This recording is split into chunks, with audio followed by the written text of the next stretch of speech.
So I'm excited. The next presentation is one that I'm really excited for, obviously, and it's Brendan Bouchard. Brendan's become a super close friend of mine over the last couple of years, but I've actually known him now for over a decade. We met at the very beginning of both of our journeys. When I was trying to figure this game out, he was trying to figure this game out. We both kind of went on this journey together, and then we kind of lost ways for 7 or 8 years, and then recently we reconnected, and it's just been so much fun getting to know him, and love his heart, love his passion, and excited to share him with you guys today.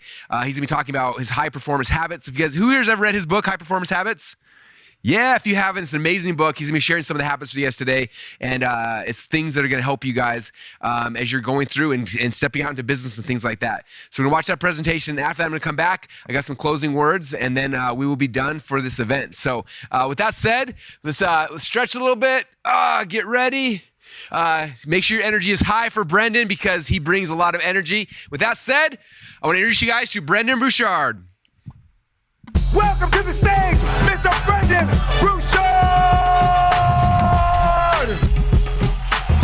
How many of you feel like you're going to go home and kick doing all this work?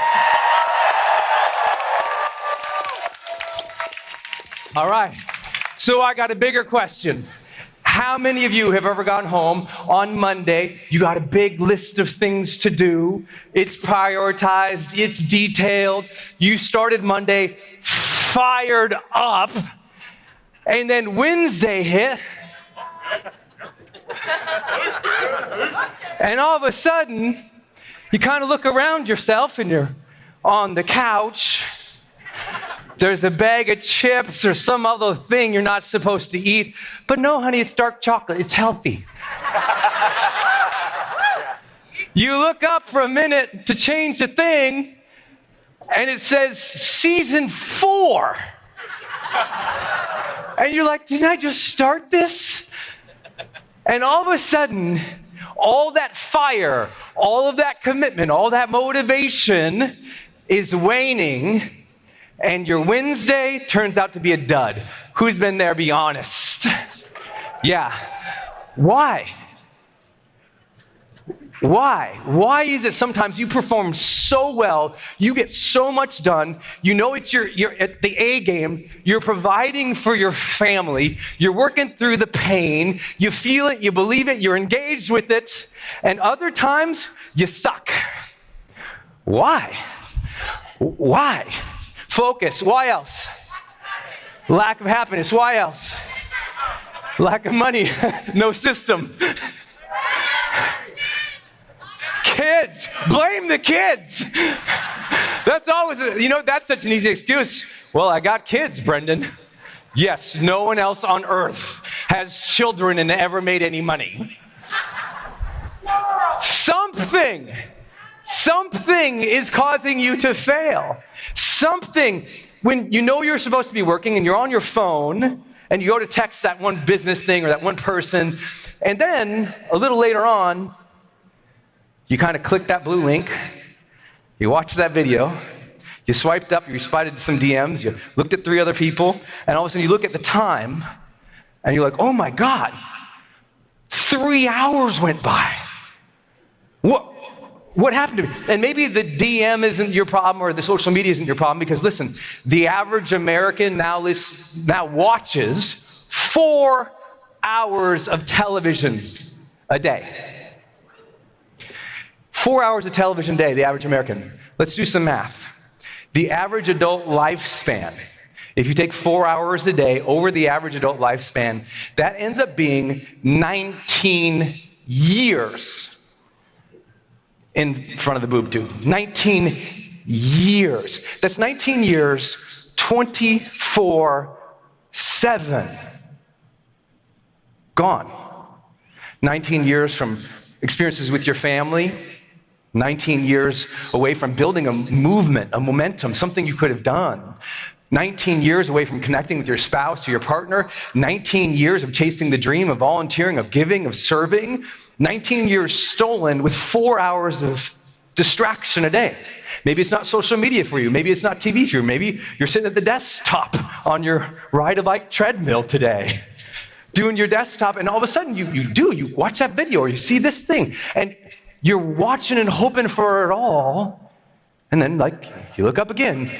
You're like, oh my God, 4 hours. Where did the time go? I'm sitting in front of the computer. Where did the time go? Why am I naked? What happened? Just me? Oh God. So why?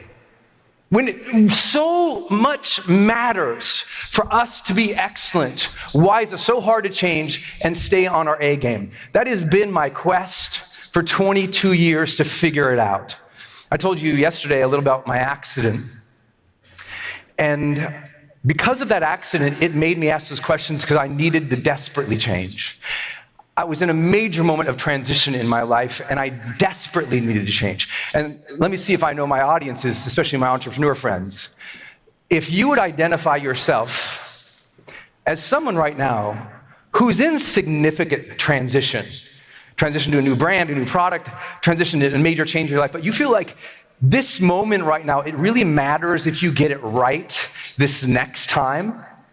If you're that person, if you're like, yeah, transition, I'm going through that. If that's true for you, would you stand up? Let's see.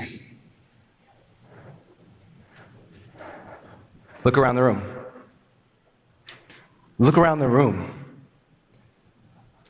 There's a lot of weight in this room because it matters if you get it right. That's almost the entire audience. The people sitting down are people who just don't really believe their vision is a transition. Or they're just those people who say, I never stand up for no speakers. Have a seat and give yourselves a round of applause. Let's get this transition right. Let's get it right. You got to get this transition, this build, this momentum. You got to get it right this time. And you got to get it right this time without wrecking your health. You got to get it right this time without hurting the marriage or the relationship. You got to get it right this time and actually friggin' enjoy it. Can I get an amen on a Saturday?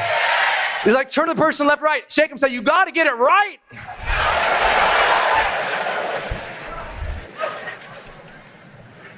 It's just the issue is it's hard when you try to do something new because the people around you judge you so much.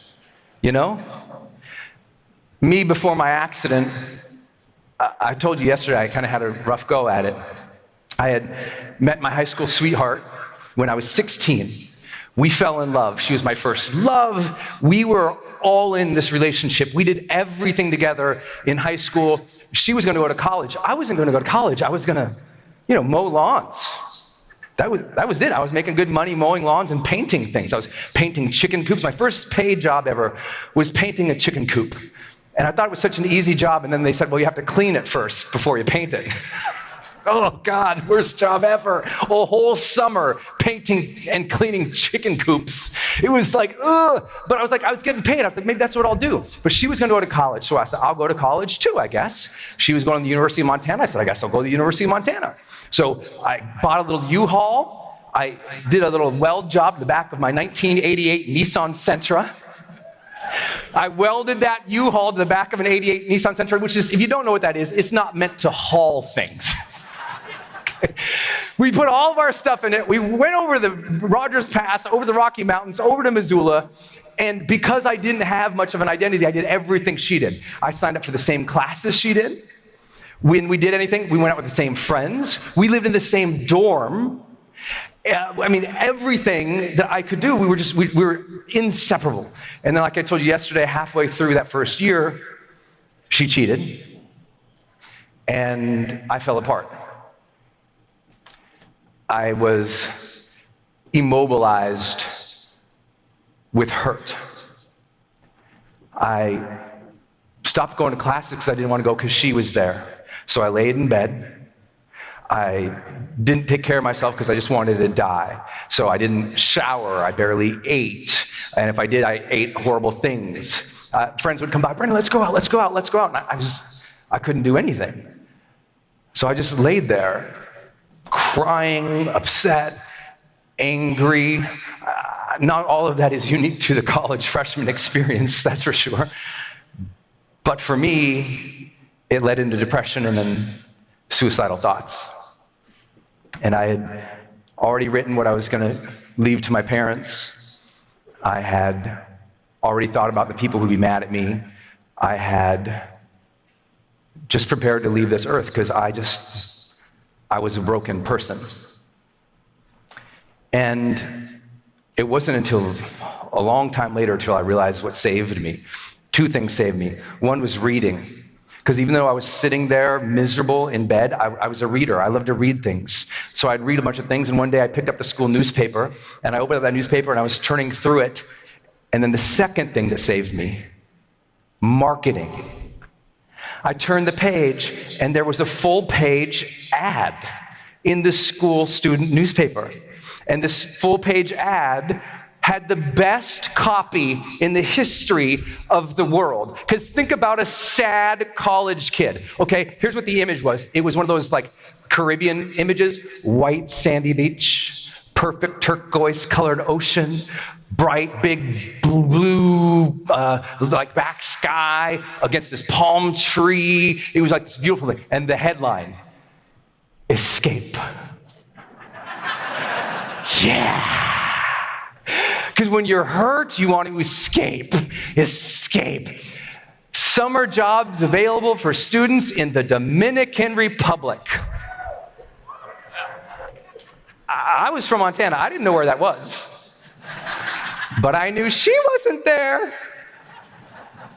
So I took the job. I went down there with a friend, and basically became like a glorified tour guide around the island, helping people out. You know, and it was a glorious time. I mean, I'd never been in another place like that. If you've ever been to the Caribbean, there's some magical energy there. It's just irreplaceable. It was so incredible. And one night, Kevin and I, my friend, we hopped into a car. He was driving, and we started sailing along this road back to where we were staying. It was a brand new, newly developed area on the island, newly paved road, long, flat stretch. He opened it up, we're going. 85 miles an hour, we are hauling down this road. And all the windows are down, and that great humid air is coming in from the Caribbean. And we got the radio on, and that song from Tom Cochrane, Life is a Highway, is playing. So we're like, life is a highway, I wanna ride it all night long. You still remember it? Oh my God. We're singing the song, there's life in the car, and then we came upon a corner that in the United States would have had one of those big yellow signs with a U-shaped arrow. Watch out, slow down, sharp corner ahead. Newly paved road, developing country, no sign. We go around that corner, and it's pitch dark at night. The headlights are shining forward. All of a sudden we see they go off the road, and Kevin grabs the wheel. Brendan, hold on! And he cranks that wheel. And everything that happened in the next couple of minutes is the only reason I'm here with you. He cranked that wheel, I braced. And what happened over the next couple of minutes, I don't know if it was like cognitive or emotional or spiritual, but I still remember that feeling of the brace. Because if you have a moment of cognition before the end, if you have that brace, your mind thinks about the preciousness of life. That fear that you feel is the connection to life. And I feel that fear. And the first thing that, if you have a moment to think about your life at the end, like I said yesterday, the first thing you wonder is, did I live? If you're crashing into death's doorway, you wonder, did you live? And not did you live their life, not your parents' life, not your professor's life, not your partner's life, not your girlfriend, boyfriend's life. Did you live your life? Did you live so fully and gratefully and mindfully? Did you feel this life? Did I live? You want to know it so bad at the end that it aches in your bones. I didn't like the answer to that question. That thought, that feeling. Did I live? I'd been thinking about taking my life, not living it. The car started skidding off the side of the road. Kevin's trying to navigate the turn, but the back fishtails out and we start sliding off the road. We hit a little retainer wall on the side of the road, bricks and boulders for a ditch they had built for irrigation to a nearby sugarcane field. Bam! We hit that thing, popped the car up on the road. I hit my head on the side of the road, or on the side of the car door, and everything went blank. And then I started seeing all these images, these scenes from my life. And it's not like they tell you about in the movies, at least it wasn't for me, where you see yourself completely every minute of your life growing up and getting bigger and hopefully more handsome. No. I didn't even see myself. I saw life from my own eyes, but times when I was surrounded by people I loved. So it wasn't like, there's a scene and there's Brendan and his, friends at his 12th birthday and his mom singing, or there's Brendan, me, and my sister swinging on my outdoor swing set my dad built in the backyard. I could see the cake in front of me. My friends gathered around. My ma singing that goofy song she always sings on her birthdays. I could feel myself swinging, ka-chunk, ka-chunk, on the swing set with my sister next to me, swinging and smiling. Ka-chunk, ka-chunk. If you ever had one of those backyard swing sets, there's that one pole that always comes out.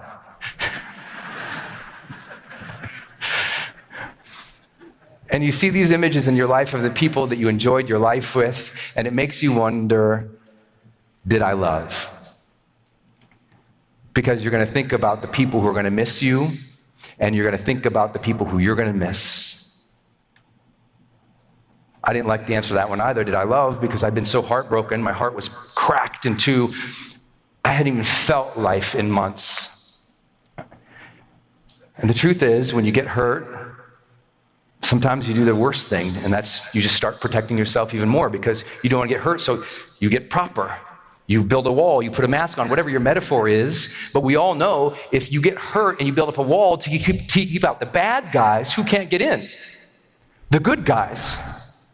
In your own self-protection, you tend out to block the very thing you want, connection. You button up to protect yourself, and now they can't connect with you because you're not vulnerable and real anymore. You're not living your truth and feeling your heart and your grace because you're protecting so much and putting on that facade to be okay, to connect, and you're cheating yourself from the real depth of life, and that was my story. The car apparently hit the ground and rolled and rolled and rolled off into the jungle. I got knocked out completely. When I came to, Kevin is screaming at the top of his lungs, "Brendan, get out of the car, get out of the car, get out of the car." And I look over and his eyes are wild and a huge chunk of his head is open and there's blood everywhere. And I don't know what's going on. Is the car on fire? What are we doing? He crawls outside the driver's side window, and I go into panic, and I try to get outside mine, but I can't because the whole car is smashed down on top of me. There's no window here anymore. All I have is this little opening that used to be the windshield. And so I fish myself through this windshield of the car, and I stand up onto the crumpled hood of the car. Kevin is screaming at the top of his lungs. My head is throbbing. I look down, there's blood everywhere over me, already pouring out onto the top of the hood of the car. And that shock happens. That slow motion happens. That fear comes up from my toes, realizing as a 19-year-old kid, the life can end. And I look down and see all that blood, and my hearing goes hollow, and I feel like I'm about to pass out. And then I see the blood going off the hood of the car, and I just remember thinking, did I even matter? Was there a reason I was here? Was there a purpose? I felt like I was going to pass out.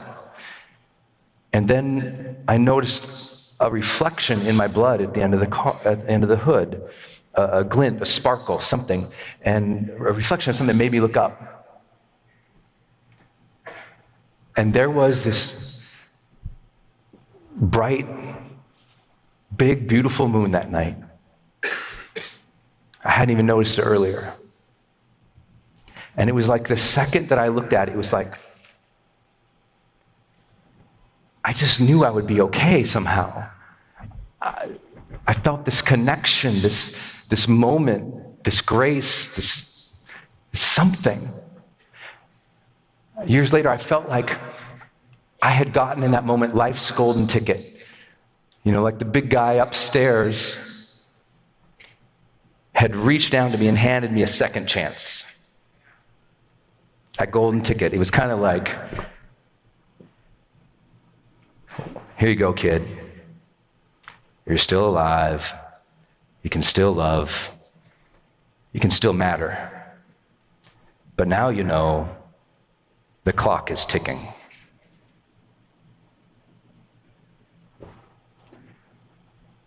I got that ticket, 19. And I felt so much grace in that moment. It was just something. And I just remember, the only thing I remember, I know that cognitively was there for me. I just felt it, and I just felt like, I will earn this. I just wanted to earn life, earn that gift, earn that moment, earn that blessing, earn that breath, earn that opportunity. I just wanted to earn it. And I kind of just came back into the moment and knew I would be okay. And, Kevin and I don't want to ruin the whole story, but we lived. I'm okay. We learned a lot. The first people who came by tried to rob us. The second group came by, saved us. Welcome to life, huh? People who saved us flopped us both on the back of a moped and took us 7 miles to where we were staying. I don't know if you ever rode a moped before, but could you imagine riding a moped, standing up on the moped with 2 white American kids bleeding out behind you, and you're like, people are good. Everyone say, people are good. Man, people are good. And I asked yesterday, how many of you ever had a second chance similar, like a fated moment that said, start again anew? Who's ever had that? Say, that's me. Say it loud, that's me. See, a lot of you had that. A lot of you had that second chance, as I said yesterday. Then you get that choice. Am I going to wake up and be different and better, or am I going to go back through going through the motions, hurt and angry and upset and pointing at other people? You get that choice every single day. That was the gift I got. I call it life's golden ticket. I got it at 19. Something I now call mortality motivation. When you know you're not going to be here forever for your kids, you're going to work harder on Monday. Can I get an amen on a Saturday? When you know you're not going to be here forever, you make sure your spouse is taken care of forever. When you know you're not going to be here forever, you chase that dream harder, you believe in it more, you go after it. It's just hard because sometimes people knew you from the previous life. Remember, I was the depressed, sad, suicidal kid. I go back to college on fire, alive. I'm like, I'm going to live. I'm going to love. I'm going to matter. It's my second chance. I'm Charles Dickens. I'm little Timmy. I don't know. I'm so excited. I go back to school, and I'm on fire. I'm talking to everybody. I'm shaking everybody's hands. I hadn't lived. Now I'm talking with everybody, having a good time, being confident, like enjoying life. They're like, what do people say to you when you change your life? What do they say to you? Yeah, you see? What's wrong with you? Everyone say, what's wrong with you, Brendan? And I'm like, what's wrong with me? I'm alive. You're dead. What's wrong with you? Who's ever tried to change your family and friends and realized maybe that's a little harder than you thought? So I started trying to motivate and inspire people to make some kind of change, and not some significant way. I just thought, hey, we're all going to die. I mean, very motivational message, right? And I'm just saying, why don't we figure our things out? So I was happy, I was positive, I was directive, but everybody thought I was crazy. What are you trying to do? I hadn't loved before. I was scared of other people and connecting, because where I grew up, we got smacked around all the time. So reaching out was scary, and every time you got smacked, so I didn't reach out, so my love was fake. And so I had to learn to get over that. I was terrified of talking to girls, so I was like, okay, I better figure this out. So I went up and talked to every girl I could. Every girl, I was like, hey, how you doing? And they'd be like, fine. I'm like, and that's all I had. I had no other, like I should have took some pickup classes, because they always teach you the second sentence. All I had was the first one. Hey, hi, I'm Brendan. Half the time I couldn't get that out. Did I matter? I volunteered for everything. Everything on campus, every student leadership group, everything I did, I said, I'm going to do something. And unfortunately, we've lost volunteerism in the United States of America, and we got to get it back. Can I get an amen on a Saturday? Let's volunteer back again. So I was like, okay. So I started doing that. Everyone thought I was crazy. And that began the journey, though, because I wanted to change, and I didn't know how. And remember what changed my life? Books. So I started reading them all the greats. I know you guys know them all. Napoleon Hill and Dale Carnegie, Earl Nightingale, Zig Ziglar, Jim Rohn, Marianne Williamson, Louise Hay, Wayne Dyer, Tony Robbins, Deepak, Marianne, all those people. I started reading them, and I'm only on that stage because I learned from them and I learned to change. And I got interested, and then I want to know deeper. So I went way deep into psychology, and I was like, oh, give me some Alfred Adler and Abraham Maslow, give me some Carl Rogers, people that no one talks about anymore. I got down deep into that stuff, and I started getting interested in actually going, well, what actually works and how do we know it? And that began a lifelong journey of research, which I'm probably not known as much about because I'm known for Facebook stuff, but I started doing my research. And I asked, how do we know what works? How do we know? That taught me the scientific method, that helped me get my graduate degree, that helped me become unbelievably well respected in the research community for what I do in the psychology world, because I just wanted to understand, how do we know? How do we know? If you're going to change or achieve the next level, what works? Simple question. Most people don't ask it. You guys are taught to do that in marketing, right? Test, figure it out, prove it, model. But how do you prove it? How do we do it in psychology? So that's what I want to talk to you about today, because there's only 6 habits that have ever been academically correlated with long-term performance. We had to figure it out, and that is how you're going to change. All you need to do is focus on these 6, because we measured 100 different performance variables, and out of 100, 6 were the only one that strongly correlated. That's the subject of my book, High Performance Habits. That's what we're going to talk about today. Who's game? If you guys get this, everything shifts. Because listen, habits starts with the oldest quote in the book. You've probably heard it before. Excellence is an art. It's a what? It's a what? An art won by training and habituation. We are what we repeatedly do. Excellence then is not an act, but a habit. Aristotle taught this. This is long before I ever got here. I'm just a product and a ripple effect of all the greats. I learned a lot from him, just like Russell is. I gave Russell a testimonial. I can't wait for you to see it, brother, yesterday. And I said, Russell is so well respected for being one of the greatest marketers alive.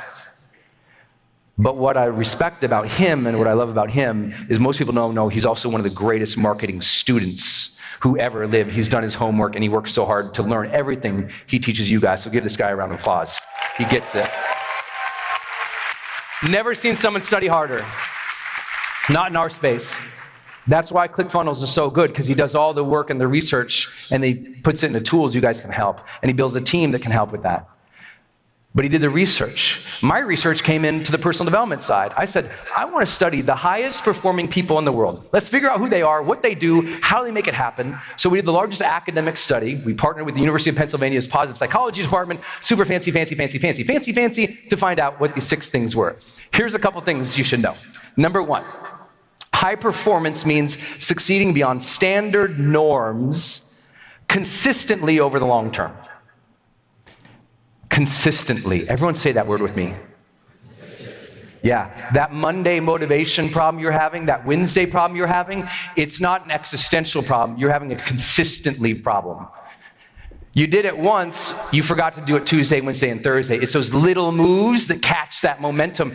And the way to get long-term motivation is to get short-term momentum.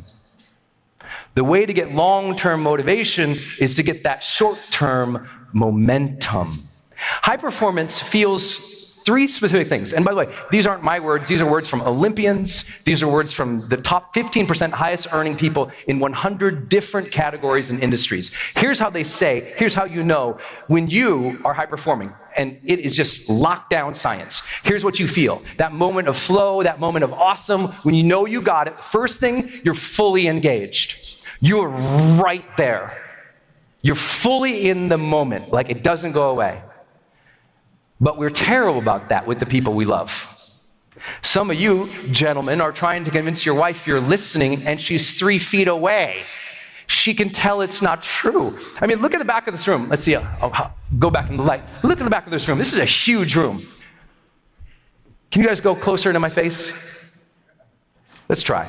Watch this. There can be a moment where I'm with you, I'm talking, we're engaged, we're fully present, we're having a great time, everything's good, right? All the way in the back. Can you hear me in the back? Yes? Can you hear me in the back?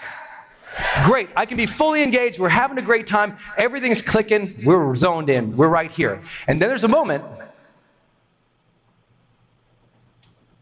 where I can still be passionate, I can keep talking, almost the same volume, pace, and tone, but raise your hand if you felt me go away. Now look around the room. If you felt me go away, raise your hand. Look around the room. And you're trying to, that's in the back of the room. Raise your hand in the back if you could sense it. Look at that. And you're trying to pull your spouse a foot away? You can't do it. Your presence, being fully engaged, is everything. The second thing they said is joy. It's why I love to teach. You have to bring the joy in life. You have to stop thinking that you're going to take joy from things or get joy from things, and you're going to bring the joy to the kids. You're going to bring the joy to the assignment. You're going to bring the joy to funnels like you have never done your entire life, yes? Like you have never done. Turn to the person on the left, right, shake them, say, bring the joy. If you can't enjoy building funnels, why the hell is Russell and Dave and the whole team so successful? Because they allow themselves to geek out.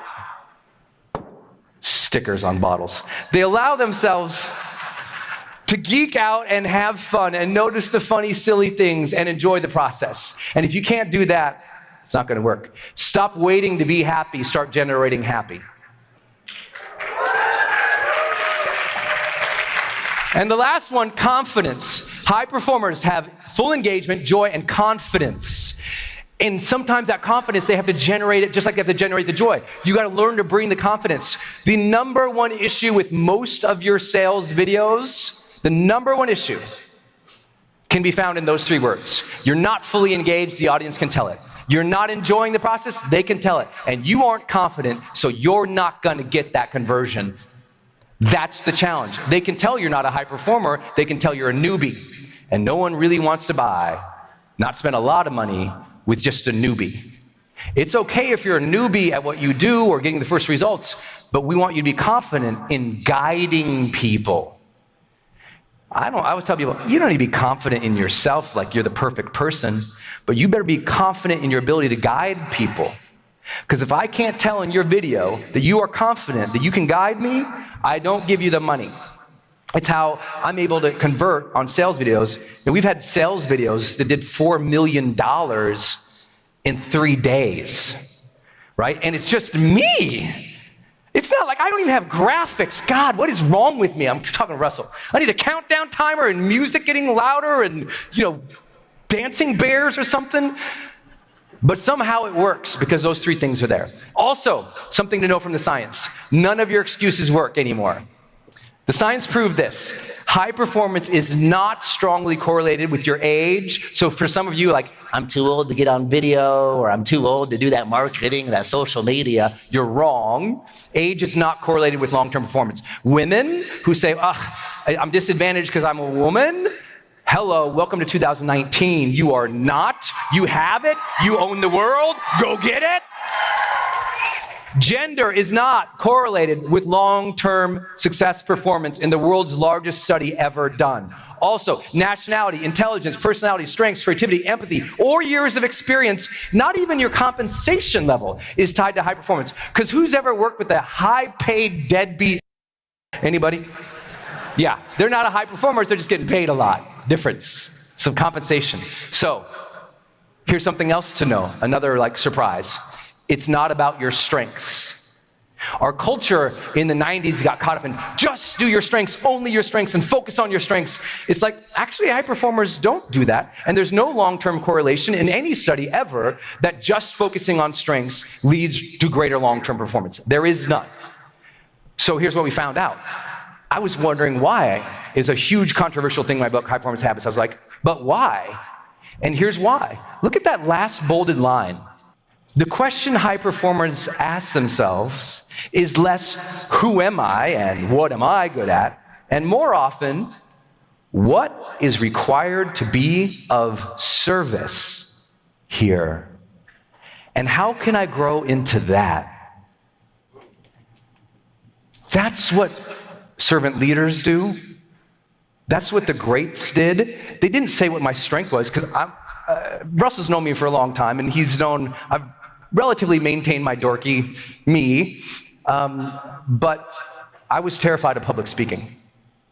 Mortified.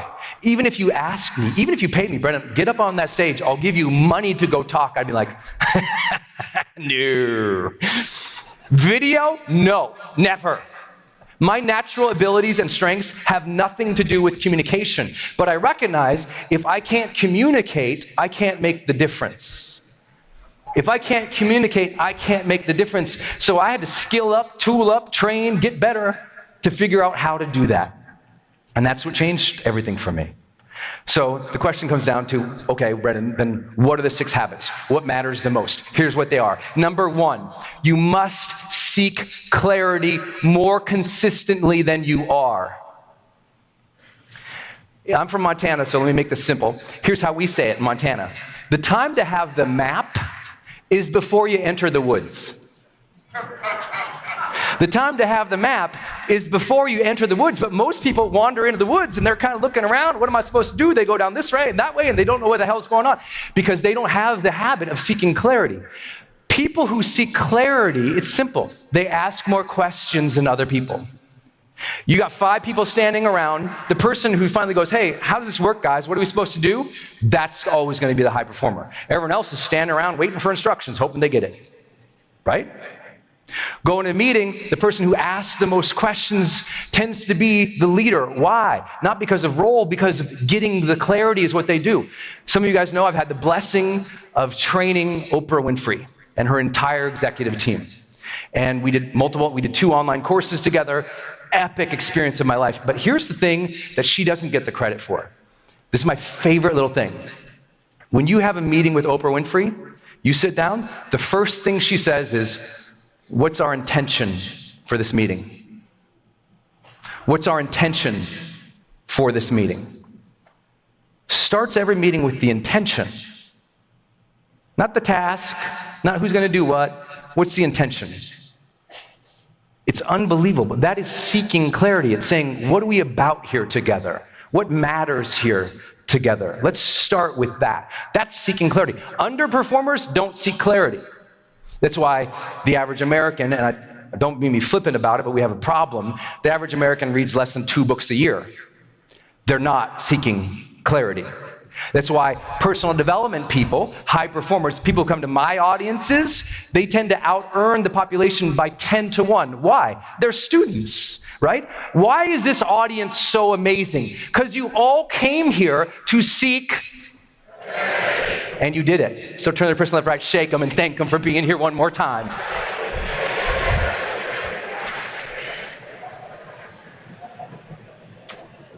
The most important thing, though, is the challenge. Is your ability to seek clarity can only extend beyond your ability to look beyond your identity. Let me give you an example. This is the house I grew up in Butte, Montana. Any Montanans in the room? Yeah. Hi, guys. I love you. Where are you from? North Dakota? Not the same. Okay. So I'm from Butte. That's where I grew up. You can see it was a little bit of a tough house. You know, the lot next door was always empty. There were lots of lots blighted because Butte was an economic disaster. And it, was this big city at one point and then fell apart. And the house was always falling apart. There was a winter where the heater went out. My dad and mom were living paycheck to paycheck, raising us 4 kids. They couldn't afford to fix the heater, so we had all these people coming in the house trying to fix it. We were little kids. But I was lucky because my mom would go out to the garage and she would get our camping tent and put it in that main room, and then she would fill that camping tent with our parkas and our sleeping bags. And so when it was 30 below zero with wind chill in Butte, Montana, and they didn't close schools back then, we would camp, and then I'd walk to school all bundled up, and we would go to school, and I didn't even know it was a bad thing, because I'd ask the other kids, I'm like, hey, where'd you sleep last night? They're like, in my room. I'm like, we're tenting at our house. We're camping. Then the electricity would go out, so my mom would be cooking dinner on the Bunsen burners. I don't know if you guys know what that is. Like if you go camping, it's a little like butane fuel, like propane, little camp, making dinner for 4 kids. But I did luck out.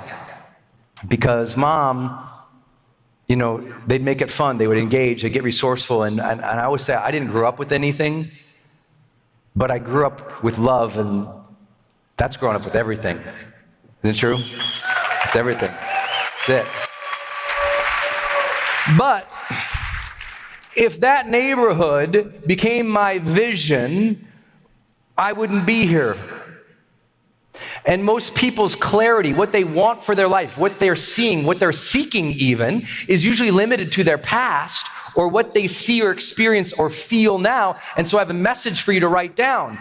Never limit your vision for yourself or your family based on your current circumstances.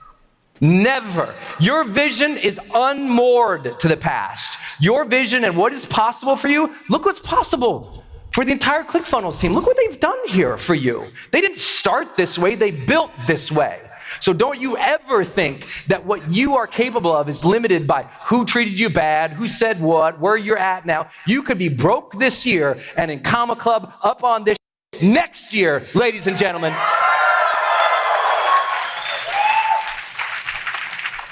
If I could only see in Butte, Montana, if I couldn't see beyond my circumstances, if I didn't see clarity to say, how can I get there? What could I do? I would never get to be on the stage or work with my heroes.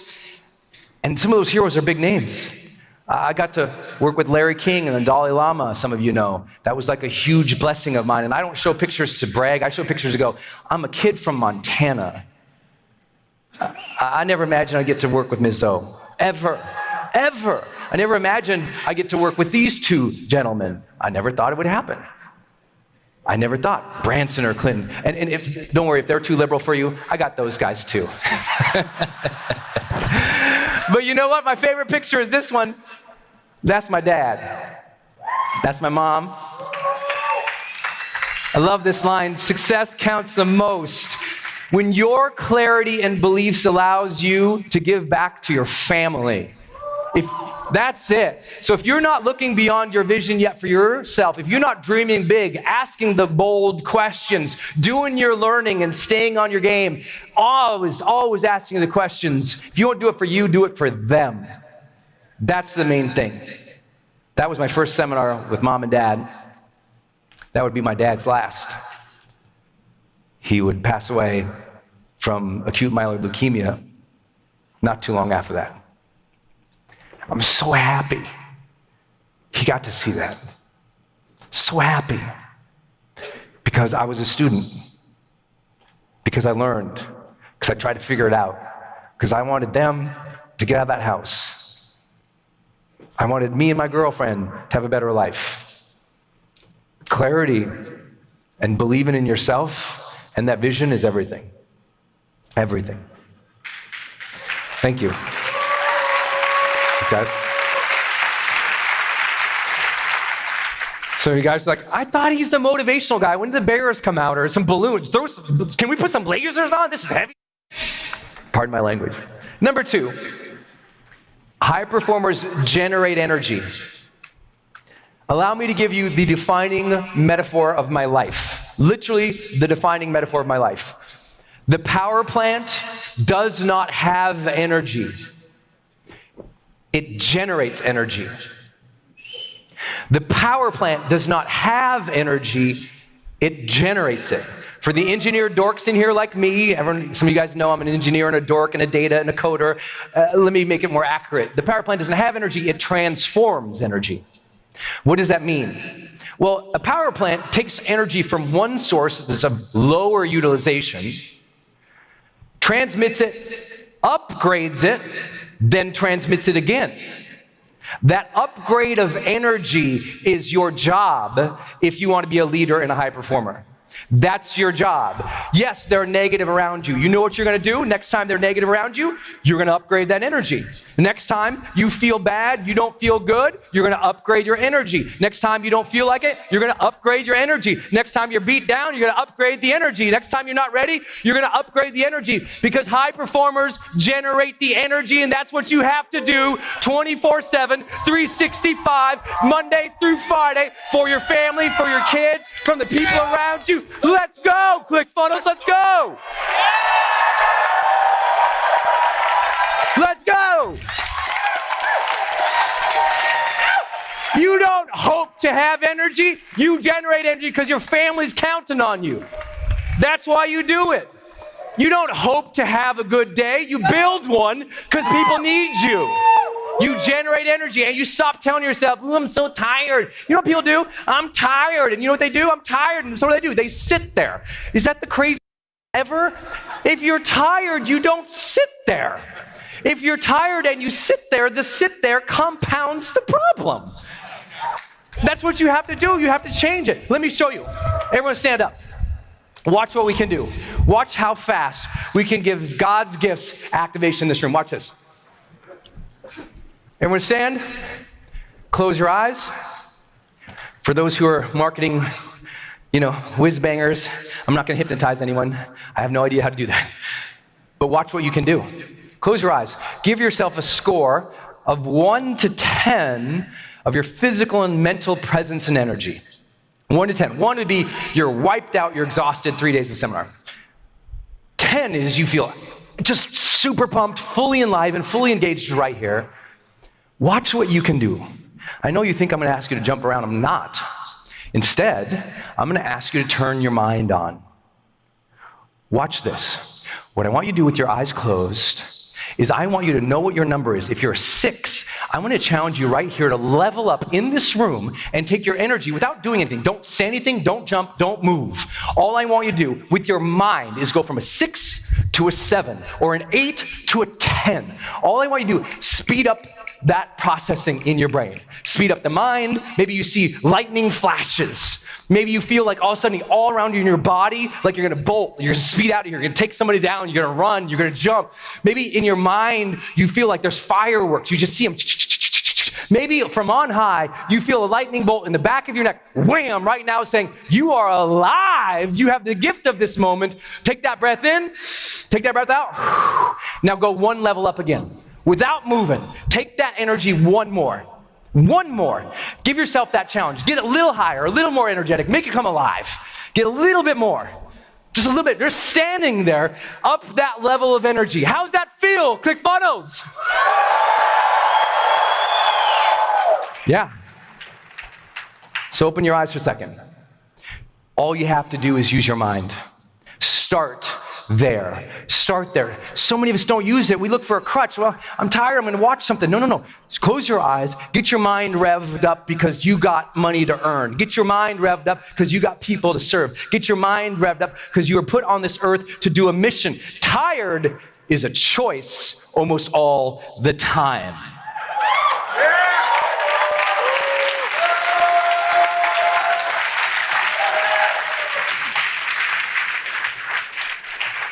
Then you just have to learn how to trigger your body to do different things. I hope one day some of you guys will come to High Performance Academy. We teach all these Olympians and high achievers like how to get more energy and what to do. Watch simple things you can do, simple things. An Olympian taught me this one. This is my favorite one. Okay, where you're standing, just march in place real quick. Feel the weight of your legs as you march in place. Okay, just feel that. Okay, now watch this. Now stand up nice and tall. Put your booty back. Put all the weight on your heels, not your toes. Now, we're gonna do a tiger claw. What that means is you're leaning back. I want you to, right above your knees, and I want you to go left, right, left, right. Push deep into the muscle. All your weight in your heels, not your toes. So your knees should not be bent. You should be leaning back. Okay, now a little bit up in the middle of the muscle. Left, right, left, right, left, right, left, right, left, right. Dig deep, dig, dig, deep, deep. Right a little above, right by your woohoo. Okay, left, right, left, right. Left, right, left, right, left, right, left, right, left, right. Now in the middle again. Left, right, left, right, left, right, left, right, left, right, left, right. Stand, breathe. Now march. Who felt the difference? Raise your hand. It's totally different, right? Now try this. I want you to stand and bounce with me, just standing and bouncing. Release the weight in your shoulders. Stand, and we're gonna take 10 deep breaths. If you are feeling really tired, you can close your eyes for this. A deep breath means the person to your left and your right can hear it. We're gonna draw it in through our nose like this. Then we're gonna breathe out like this. That's 1. Breathe. Keep bouncing. 2. Breathe in. Breathe out. Breathe in. Breathe out. Breathe in. Breathe out. If your neighbor can't hear you, you're not breathing. Breathe in. Breathe out. Breathe in. Keep bouncing. Breathe out. Breathe in. Breathe out. Good. Keep breathing. Now in a moment, I want you to do, I'm gonna have you bend slightly your waist, like this, and you're gonna do a cupping activity. It's called Qigong. You're gonna open up this back meridian. It's your biggest meridian, and all you're gonna do is take your hands like this, and you're gonna kind of cup, pat, strong and firm here, and take 3 more breaths. Ready? Nice and firm, breathe. 1. Breathe. 2. Breathe. 3. Stand, bounce a little bit. Funnel hackers. Who wants to do some funnels? Who wants to do some funnels? Give yourselves a round of applause. Turn to the person left, right, shake them, say let's go, and have a seat.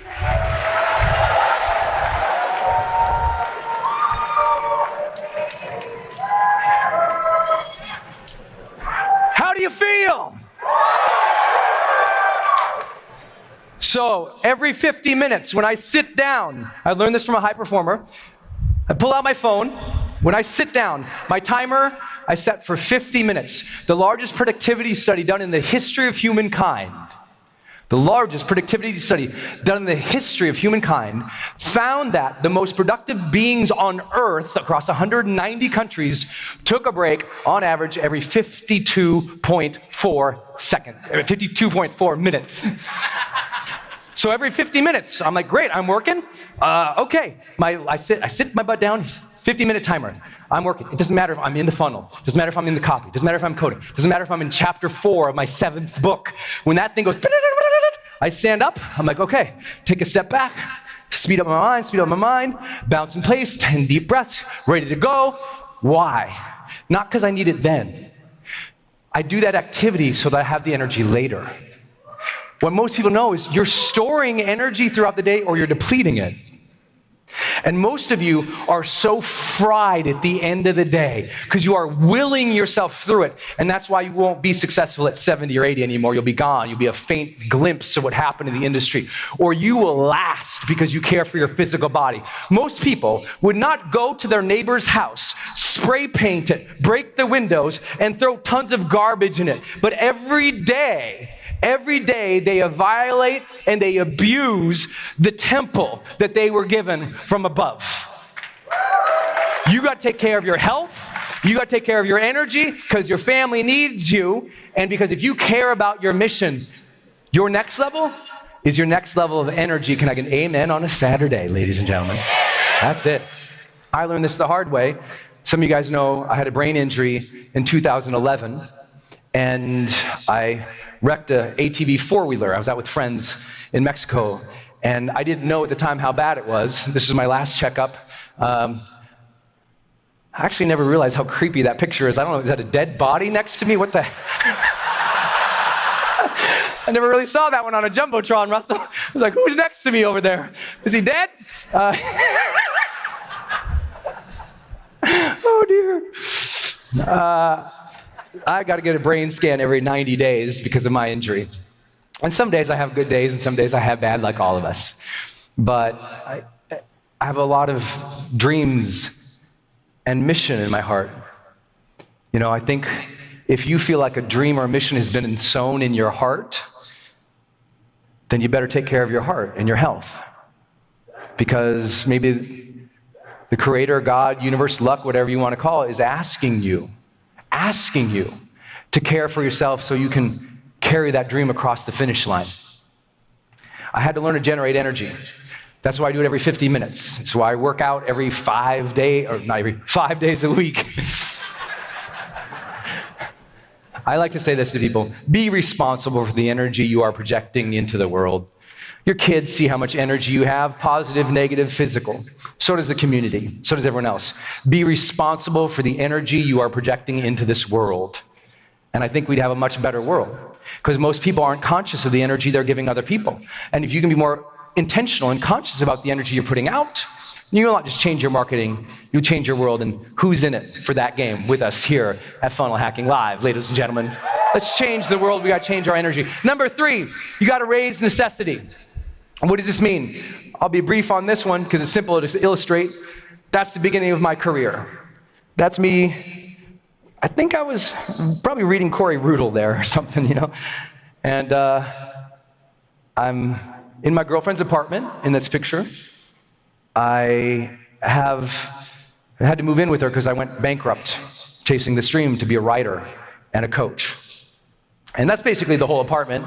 We were in San Francisco, and San Francisco's a terrible place to be broke. I mean, it's like $9 for a, pizza pocket. I mean, it's like, oh my God. And Denise is buying my groceries, and I had that little desk. That's my mom's fold-out table she lent me. It's her old sewing room table.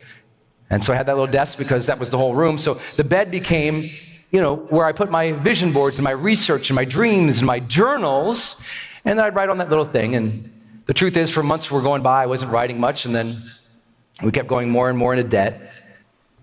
And I was having trouble finishing this book, and Denise came in one night, late at night, and she went to go to bed.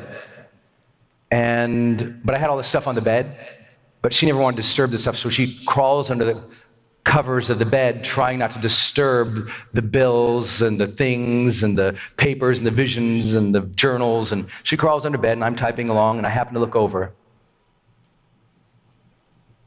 And I see my woman, my sunshine, sleeping under the weight of my bills. And it was just like,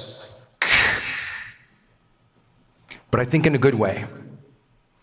Because I couldn't get out of my own way. I couldn't be productive. I couldn't get things done. But now it was necessary for her.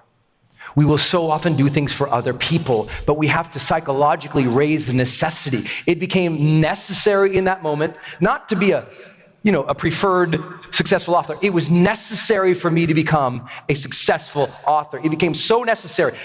I wrote, and I wrote, and I wrote, and I wrote, and I wrote. And 18 days later, the book was done. 6 months later, my first bestseller. We were moving. 8 months later, my first $1.6 million online internet launch. We were on fire. Because one day, I asked a simple question. Who needs me on my A game?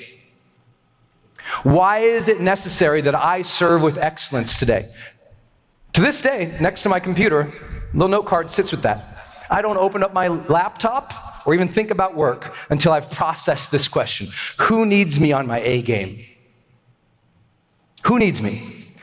Why is it necessary that I serve with excellence right now? That's psychological raising of necessity. It's making your performance matter. Most people go through the motions because they didn't make their performance matter first. They're waiting for the outcome to feel fulfilled and hoping that their work feels fulfilling, and so they don't go at it. But if you make your work matter first, connect to that why, connect to who needs you on your A game, and why do you need to deliver excellence now? You show up differently. You're a weapon. You're ready to go because it's necessary for you to be extraordinary. Everyone say it with me. It's necessary, for me to be extraordinary. It's necessary. It's what? It's what? Turn to the person like, shake them and say, it's necessary. Now you got it. Habit number 4, high performers are more productive than anybody else. No duh, Brendan. They are. But they actively seek to increase their productivity by reprioritizing at the beginning of the week. They actively seek to increase their productivity by scheduling block time. During block time, you create, you work, and you never during that block time check your phone. During that block time, you never do a text. During that block time, you never do social media. You do not multitask. You do the deep work. You focus. You just get stuff done. But not all getting stuff done is important. Listen to this life truth. Not all busy work is your life's work.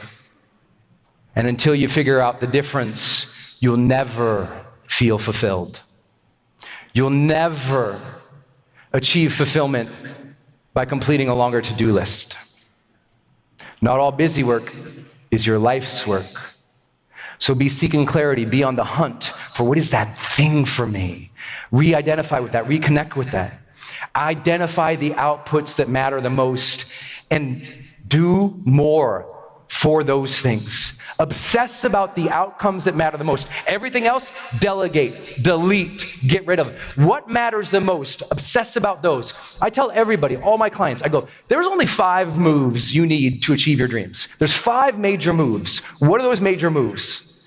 Everything else is the detail, but there's only 5 moves to get you where you want to go. What are your 5 moves? And here's what I found from the high performance research. This one stunned me, and I was not doing a good job on this. High performers spend 60% of their week on what's called PQO. PQO. That means prolific quality output.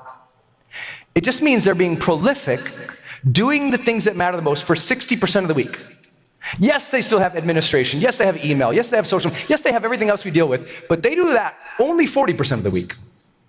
60% of the week, high performers are doing the things that matter the most, moving their career forward. 60% of their work week. 60% of their work week. I challenge you to look at yourself. I measured mine. I was 36%. I was like, whoa, I'm only 36%, but the highest performers are 60%. I'd better start delegating and deleting immediately. You must increase productivity by focusing on PQO. Habit number 5, you got to develop influence. You have to do what? Yes. Everyone in this room is an influencer. Everyone in this room has the opportunity to influence, but so few people ever do. So let me ask you this question. Think of a person who is the most positively influential person in your life. The most positively influential person in your life. I want you to see their face for a moment. Like, who was the most positively influential person in your life? Brendan. I hope it wasn't me. The most positively influential. Okay. Everyone in this room might have a different answer. But from the research, there's only 3 things that makes a high performer the most influential among their peers. And everyone should write this one down. High performers develop their influence in only 3 ways. Once you do the 3 on purpose, you change everything. The first way is high performers teach other people how to think.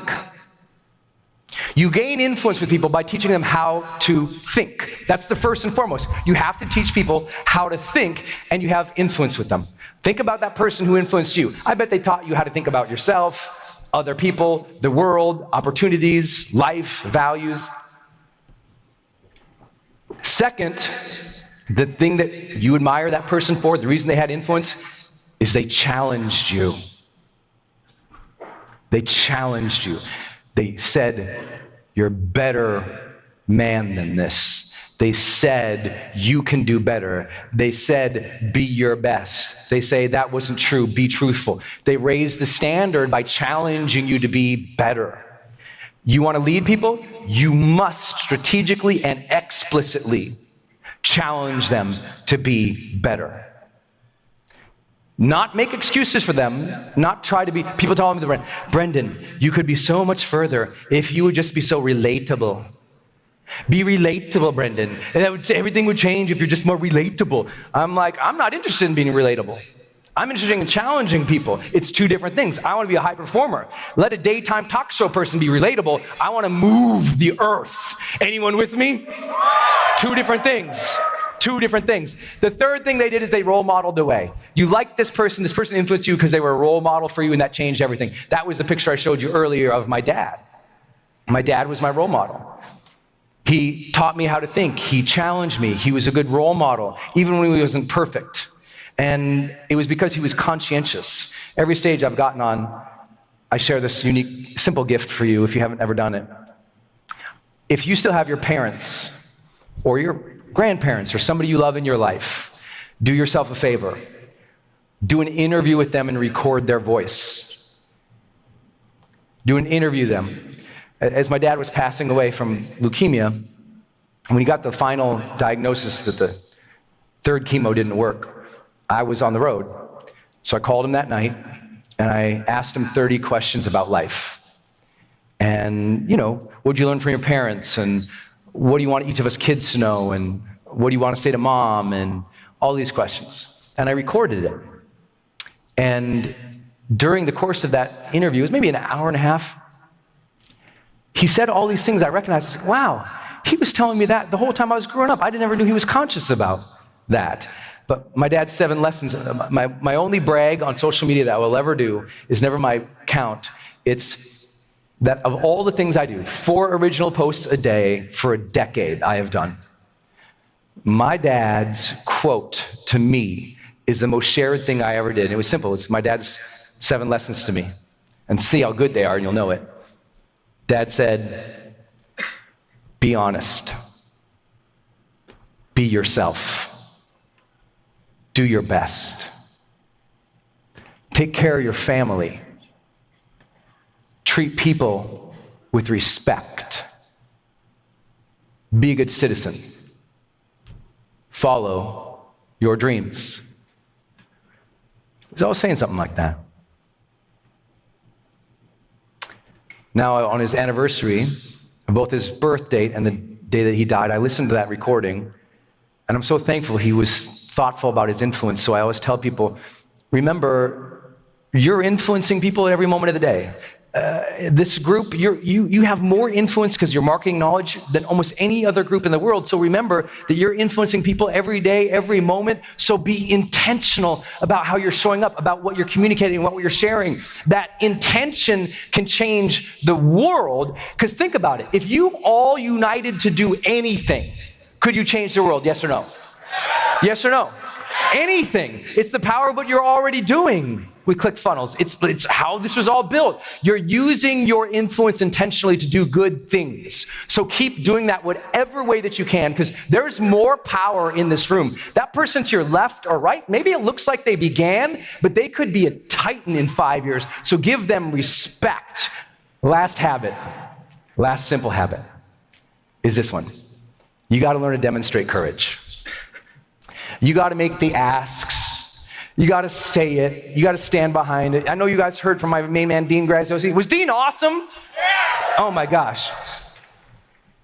And he was teaching you, you have to believe in what you're selling. You have to go for it. And so many of you, that's a courageous action. We found out in the research, people who are more courageous than others, all they simply do is stand up for themselves and speak their real thoughts, their real feelings, their real dreams more often than other people. And they tend to stand up for people who also are going after their dreams and being judged for it. Meaning, courage isn't jumping in the river to save somebody, though that is courageous. Courage, measured academically, means you speak for what you really think and feel and need and desire to more people, more often than the other guy. When someone is getting trounced or made fun of, you speak up for them and you say, hey, it's not okay to make fun of them. Let them do their thing. Let them achieve their dream. Come on. That's the courage of high performance. And demonstrating courage is learning to notice when you have the fear and still moving through it and processing it through it anyway. I got a great lesson from an unexpected mentor in this category. I'd love to tell you a story and I'll complete. I had this experience in my life. We have some pictures, I think. I went out with my friends. These are the same friends who caused my brain injury, so no judgment yet. But I went out with my friends. It was one of their bachelor parties, and we went out to go skydiving. And you can already tell from the picture how I feel about this thing. Like my friends are laughing and they're excited, and I'm looking at them like, what are we about to go do? And I remember we pull up, okay, we do this in Arizona. We pull up in the middle of the desert, in the middle of nowhere, Arizona, and there's literally, I remember there was a barn, okay, a barn, the plane, and then a bar. Like a bar. And I was like, I'm not getting out of this SUV until I see which building the pilot comes out of. And then thank God, he comes out of the barn. We go in the barn, we sit down, and the instructor starts teaching us everything we have to do, And I am so fearful. If you don't know, I'm terrified of heights at that time. I was so scared of them. And I'm like shaking, I can't hear what he's saying. I'm like, oh my God, oh my God, oh my God, oh my God. And I'm trying to like think of excuses to talk myself out of it. I'm sick, I don't want to go, whatever, guys, bad shrimp, I don't know. I'm trying to tell a story. And I'm like freaked out. And then we get on the plane. And I remember this plane starts taking off, and it's one of those planes, it doesn't even have a back. Like, you go into the plane, but there's no door, okay? So we're in like a skydiving built plane. We go in this twin prop, we go up in the air, and this picture is about 5,000 feet in the air. We're gonna go to 15,000. If you actually know me, that's the fakest smile I could ever have. The guy on my right in the picture, that's my guide. He's just cool hand Luke, he's Buddha, he's calm, no problem. The guy on my left, I don't remember who I think, and I remember all of a sudden we get up to about 10, 11,000 feet, we're about to go, and I start having a panic, I forget, I'm like, what am I supposed to do? What am I supposed to do? And the guy's like, what? I said, I forgot, what do I gotta do again? Just tell me one more time, what am I supposed to do? And he's like, yeah, you'll be okay. And I'm like, oh my God, my instructor. And I'm like, no, I don't want to know that. He says, hey, man, calm down. You're freaking me out, man. Calm down. And he goes, listen, it's easy. 5,000, pull. 5,000, pull. And what he's motioning towards is a big wristwatch, like called an altimeter. And what it means is when this hits 5,000 feet in the air, I'm supposed to reach back, grab this little orange ball, pull it. It will deploy the chute and hopefully save my life. Right? So I'm like, oh, I can do that. Okay, it calms me down because with competency sometimes comes confidence. You know what to do, you know how to feel. I'm like, okay, I can do this. So all of a sudden the plane goes,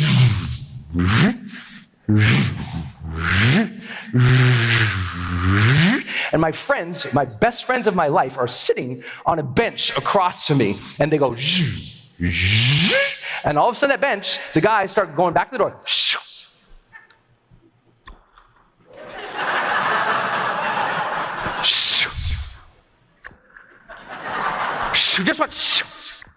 Just watching your friends fall to their death. The plane goes, and my guy goes, we're next. And I'm like, oh, no, he goes, 5,000 pull, you can do this. I'm like, okay, well, we're next. I'm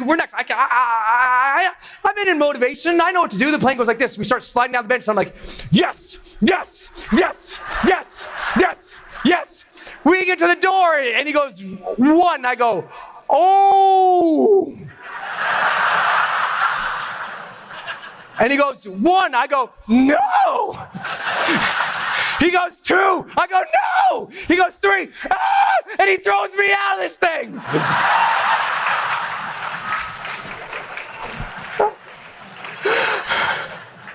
And I'm screaming out the, ah!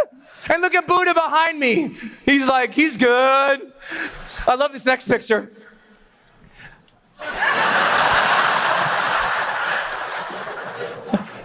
Screaming through my legs. Looks like I pooped my pants. None of your business. And then you are falling 150 to 200 miles an hour. You are falling, and it's just ferocious. And you're screaming, ah! I remember screaming so loud, I was thinking there were dogs on the ground bleeding out their ears. I'm just screaming, ah! And then something goes wrong. Do you see it? Something goes wrong above the cloud line. Let me zoom in. Look at this. Do you see it? Yeah, well, yes. The hair is being ripped from my body, which is wrong, people. But no, the little goggles snap. The strap around my goggles snaps. Something I was supposed to check in the barn, but I was too scared. I didn't hear it. And so I'm falling like, ah!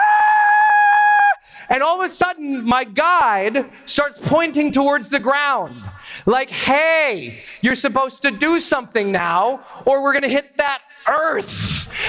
Do something. But I'm gummy. I'm like, ah! So as a good coach would do, he goes to gently remind me of what I'm supposed to do, pull that altimeter, look at the altimeter, but I'm screaming, I'm Gumby in the wind, so he grabs it and goes to show me, not a big deal unless you're falling 200 miles an hour, because he goes to show me and I'm loose, and all of a sudden, poof.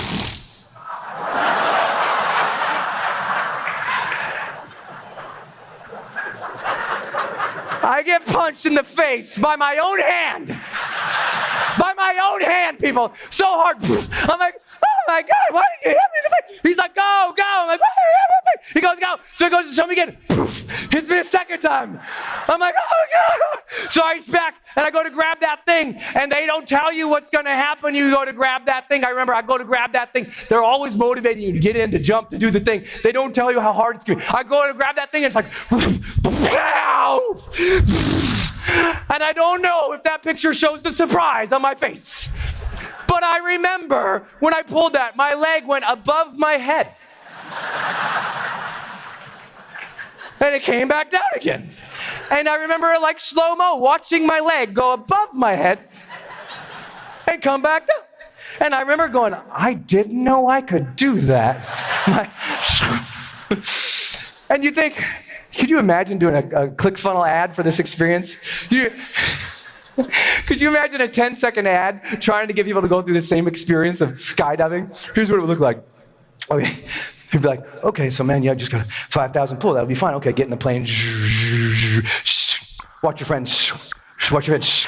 You can do this, 5,000 pull. Yeah, I can do this. Okay, let's go. Let's go. Here we go. Okay, here we go. I can. 1, no. 2, no. 3, no. Oh, the snap broke. Oh, oh,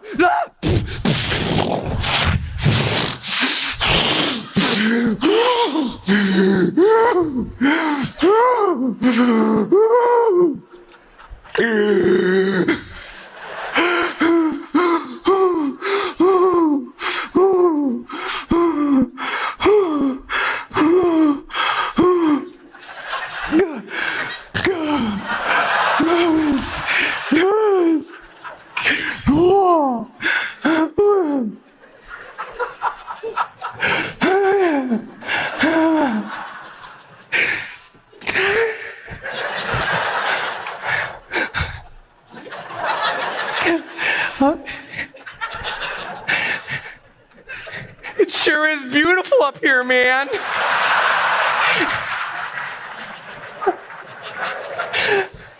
It's beautiful. It's the most beautiful thing I've ever seen. And then we start going down to the ground. And I remember we just moved out to the ground in this picture. And he goes, hey, Brendan, last one. He goes, lift your legs. I go, what? He goes, lift your legs. I go, why? He goes, otherwise you'll break them. Good tip. Good tip. Solid tip. Lift my legs, we land, and then we get what my friends call the hero shot. Yes, I did. Let's go.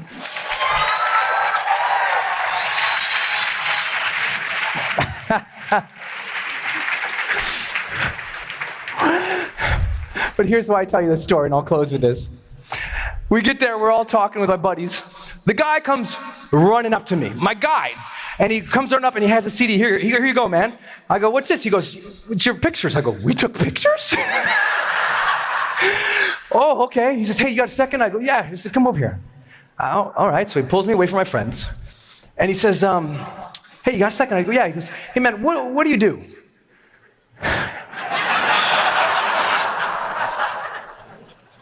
You know, I'm like a motivational speaker.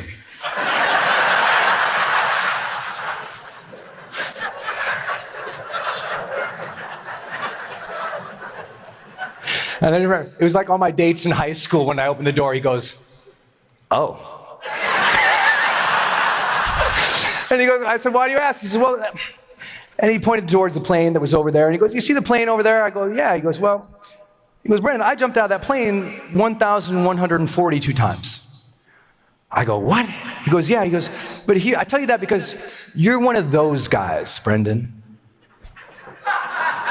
I'm what? He goes, you're one of those guys. I goes, what do you mean? He goes, well, you see, we brought you in the barn over there, and we explained how to jump out of that plane, and I've jumped out of there 1,142 times, but when in the barn, I was watching everybody. I knew you'd be that guy because you were sitting there and you were so terrified of what was about to happen. As we were explaining it, you weren't listening and taking it in. He says, you're one of those guys who has not yet learned to listen through the fear. Whoa. He says, Brendan, everything in life, you've got to learn to jump in and listen through the fear. Russell, Dave, the entire crew, everybody who stood up on the stage, they just spent a couple of hours and days with you telling you, hey, this is what to do. And some of you sat there so paralyzed in your past, so paralyzed about the money you have now, so worried about what you'll look like, so worried it won't work, that you didn't hear what these humans who have done it have already told you to go and do. You do not let your fear win. You open your ear and you go. These people have given you the plan. You took time from your families and your businesses to be here in this room together on purpose. You chose to be here. So you must listen through the fears you have, and you must walk out these doors, and you must get it done. Can I get an amen on a Saturday? That's it.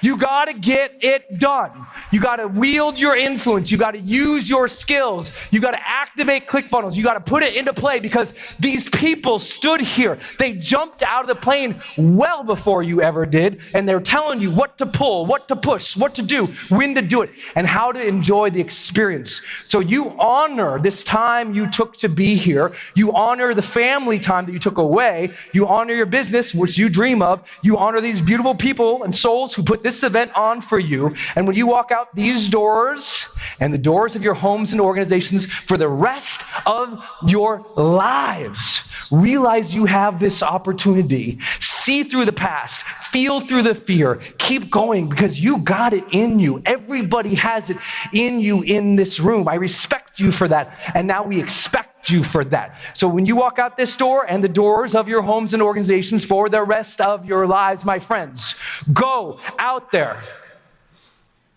and earn this. I'm Brendan Burchard. I appreciate you. I love you, Russell. Thank you, guys. Thank you. Oh, welcome back. How'd you just feel about Brendan? Yeah. All right. He is so good, huh? Before he went on stage that day, he's like, hey, Russell, I think I'm gonna tell a parachute story. I was like, okay. He's like, no, you don't understand. He's like, I don't normally tell a parachute story. He's like, it takes so much energy. He's like, if I come off stage after the parachute story, I will be soaking wet from how much energy goes in that story. He's like, but I'm gonna do it for the funnel hackers. I was like, oh man, I'm excited for the parachute story now. I had no idea what it was, and it was amazing. So anyway, I hope you guys enjoyed that. Really quick, we're towards the end. If everyone can turn their cameras on, I wanna see one last time as we kind of wrap this up. I wanna see all your beautiful faces. Because we've been hanging out now for 3 days. And if you guys enjoy this experience, please wave your hands like this. I want to see how excited you were, how much fun you had during the process. So cool. My team and I have had so much fun putting this on together. There's been so much work and energy and effort behind the scenes, but it's been such a blessing to have you guys here. Over 5,000 people registered to be here, which is insane. People in almost every country around the world, and it's been so much fun hanging out with all of you guys and participating and serving. Somebody asked me at the very beginning, how do you know if this thing is a success? Right? I get that before at Funnel Hacking Live too. How do you know if this is a success if it wasn't? And for me, success is 100% driven by the results, right? And it's funny because people talk about ClickFunnels sometimes oh, you guys have 100,000 active members. And every time I hear that number, it's oh, that's cool. And I step back and I start thinking about individuals. I start thinking about Brandon and Kaylin Poland, right? I look at Kaylin out there with her Lady Boss movement, and she has now helped, I think 1.3 million women are on their email list. They've helped over 100,000 people into their programs. And look at that was one of the 100,000 people. Look at the ripple effect that one person was able to cause. And look at Caleb Maddox, a young kid coming through struggling, also he figures these tools out, these things, and I watch him now as he is literally changing the lives of hundreds of thousands of kids around the world. And he's number 2. And then we've got I can name person after person. Chris beat cancer, helping people with that journey. We've got all the speakers you guys saw today. Stacey and Paul Martino with relationship development, like help saving over 10,000 marriages. And there's person after person after person. I look at the 10,000 people, the 100,000 people in ClickFunnels, the 5,000 people here. The impact for me, for our team, for our company isn't just like the event, making the money. It's watching each of you take these skills, taking these tools, taking these you learn, and then applying them to the customers that you've been called to serve. Right? That's the powerful thing about entrepreneurship is everything we're doing here doesn't just stop at you. It's a ripple effect. Right? I always tell people like our mission, our goal, the thing that we're here in the market to do is to help empower entrepreneurs so they can get their message out to the world. Because if I can get the handcuffs off of you, right? And handcuffs could be technical. So we're making ClickFunnels and software to make it easy as possible. The handcuffs could be knowledge. If we can take that barrier away, the handcuffs could be fear. The handcuffs, like whatever those handcuffs are, we can take off of you so you can be free, so you can go out there and you can serve the audiences that you've been called to serve. That's our mission. That's what we care about. And so for me to spend 3 days here and have the chance to be in front of 5,000 people from around the world, can you imagine what's going to happen to this world because of the last 3 days? If each of you go and you take this and you serve just 10 people, right? If you're able to get your message out to 10 more people, that went from 5,000 people to 50,000 people, right? And if each you go over to 10 people, you get 100 people, goes from 5,000 to 50,000 to 500,000. And then it goes to 5 million and then 50 million, then 100 million and more. Okay, and that's why I'm so passionate about this, why I'm so passionate about entrepreneurs, why I've dedicated my life to helping serve entrepreneurs. And the last 3 days has been a huge honor for me to be able to have a chance to serve you guys. I've done my best to serve at the highest level I can, and I hope that you guys got the nuggets that you came for, okay? I know we covered so much stuff in a short, compressed period of time. There's a million different things, but I hope you got the nuggets, the ideas, the hints, the secrets, the tips, the tools, the next step, all the things you needed to be able to keep moving on your journey, okay? The last couple of housekeeping things before we kind of wrap. I know we, again, for the last 2 or 3 hours, we have so many questions coming in. If you guys have questions about anything, if you're like, I tried to sign up for the 2 Comma Club, my credit card failed, a lot of credit card fails, things like that. There's a link down below me probably right now. It's 2commaclublive.com/questions. If you submit the form there, someone from my team will call you back and help make sure you get set up, make sure things are happening. If you have any problems, any questions, do that. That's number one. Number two, how many of you guys after experiencing this, like, I need to be at Funnel Hacking Live. Like, I want to be at Funnel Hacking Live, number one, because I need to get my award on stage. Number two is because, like, I want this energy, I want this feeling to last forever. I want to be with funnel hackers in a room, right? You guys have seen a glimpse of what Funnel Hacking Live looks like, okay? I'd highly recommend you guys, if you like, I want to make this commitment right now, go get a ticket to Funnel Hacking Live. The page, you go to funnelhackinglive.com, it's there. You can get signed up and come as well. And then number three, as you guys know, we were playing this game a little different than most people play an event game, right? You guys had a chance when you signed up for this event to attend for free if you wanted to, okay? And we have the 5,000 people that signed up. 60% of you actually prepaid, which means you're going to get the replays for like a week or 2 weeks. Can't remember exactly what it is. The replays should start being in the members area by Monday. For the other 40% who didn't, you had the chance to come and experience this whole thing as a test, and then you can decide if this was worth it or not. And so hopefully, me and my team up here killing ourselves for 3 days, we made it worth the ticket price. If so, you don't have to do anything. And then I think on Tuesday, I think they'll bill your credit card. But if for some reason you're like, Russell, that wasn't as cool as I thought. Russell, you didn't give me anything of value or whatever. If you get, for every reason it wasn't worth it for you, if you just email support@clickfunnels.com and tell them the email address you signed up with, let them know before Monday, and that way they can go in there and they'll cancel your account, and that way you won't get billed on Tuesday. So that's kind of how that works. Just email support@clickfunnels.com. And I think that's all the housekeeping stuff. To end, I think I want to end just first off, just telling you guys how grateful I am. I think a lot of people, me specifically, when you get into your life, when you start your life, you have no idea what you're supposed to do. You have no idea what your mission is. Like for me, I was a kid eating Cheerios, watching TV before I got my very first call to adventure, which was wrestling for me. And I started that journey. I spent that journey for about 15 years of my life. And then towards the end of it, when that journey was ending, then I got this next calling. And it didn't make any sense to me at the time. Like, why in the world? Like, I struggled in school. I struggled reading. Nothing was fun. I didn't enjoy any of this stuff, right? And for some reason, I started learning about direct response marketing. And for some reason, there was this spark. It was just like this spark that lit on me. I was like, why is this the thing I'm excited about? It doesn't make any logical sense to me. Like, why does this even matter? But for some reason, like, I was interested in it. And I became more interested. I started going more, started learning more, started doing more. And like, it was crazy because as I started figuring this stuff out, I wanted to share it with people. And I started trying to share it with everybody. I started to talk to my friends, my family members, everybody. And I tell them, like, you guys understand what's possible? And they're like, oh, that's nice. That sounds good. I'm like, that's nice. Are you kidding me? Like, we could change the world with these things. And like, nobody would listen to me. And eventually a couple of people started listening. A couple of people started listening. I kept talking. But it was not a profitable business by any stretch. But I was so passionate, I didn't care. It was the spark, and I wanted to catch it on fire. And I kept talking about it. Okay, 1 year turned to 2, 2 turned into 5, 5 turned into 10. Now I've been doing this for 18 years. And for me to look back now, 18 years later, I remember when the spark hit for me. And for some of you guys, I hope that I took your spark this weekend and we turned it into a fire. I hope you guys are feeling that energy and excitement about what you learned, what's possible now. Okay, but I remember I spent the first decade trying to tell people about this. Nobody cared. Nobody listened. And so for me to have 5,000 people to spend a weekend here talking about funnels and value ladders and all this stuff in these books, I cannot tell you how much of an honor that is to me. It's something that I know is so important, and the fact that you guys are excited by it, the fact that you guys have sparks and these things are catching on fire for you, it means the world to me. And people always ask me, Russell, how can I pay you back? And the only way you can pay me back, honestly, is to use this stuff. Don't just waste it, okay? Every single one of you guys, if you're here today, if you have that pull, you felt that call to contribution that Alex Sharfin talked about, and you're here today, right? It's because there's a calling. There's something outside of yourself pulling you towards something, the call to contribution, okay? I tell people it's a calling from God, and each of you guys have it, okay? You've been placed here on this earth with talents and hobbies and things that you can use to change the lives of other people.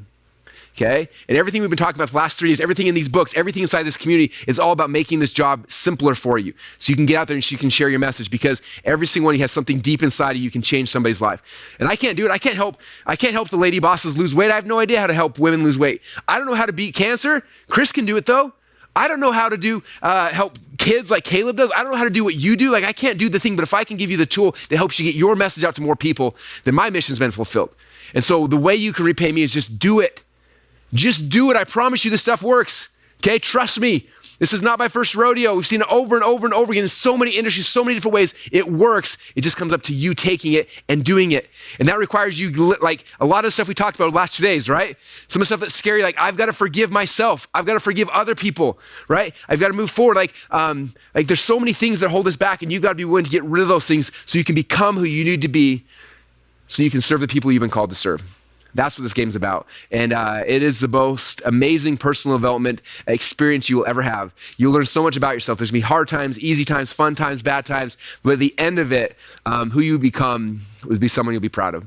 So I want to thank you guys so much again for spending the last 3 days with me. It's been an honor. I hopefully you guys have a chance in 6 months from now to come to Funnel Hacking Live, that we can hang out in person as a community, as funnel hackers. I think you guys would enjoy that experience as much, if not more than this as well. And hopefully we'll be able to do that in March is when next Funnel Hacking Live is planned for. Hopefully we'll be able to meet together as a community, because I really want to hang out with you guys and serve you at that level as well.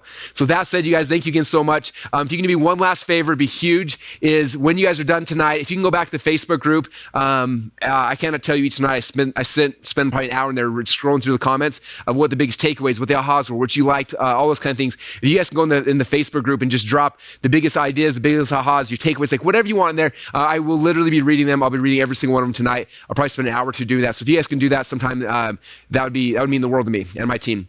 And last off, I want to thank my team. There's an amazing team. There's 3 or 4 teams here from Valiant Productions, from ClickFunnels team, a whole bunch of people who are here who have been serving behind the scenes. You guys don't even see them, but they've been killing themselves over the last 3 days. I'm grateful for all of them as well. With that said, thank you guys so much, and I'll see you all at Funnel Hacking Live. Bye, everybody.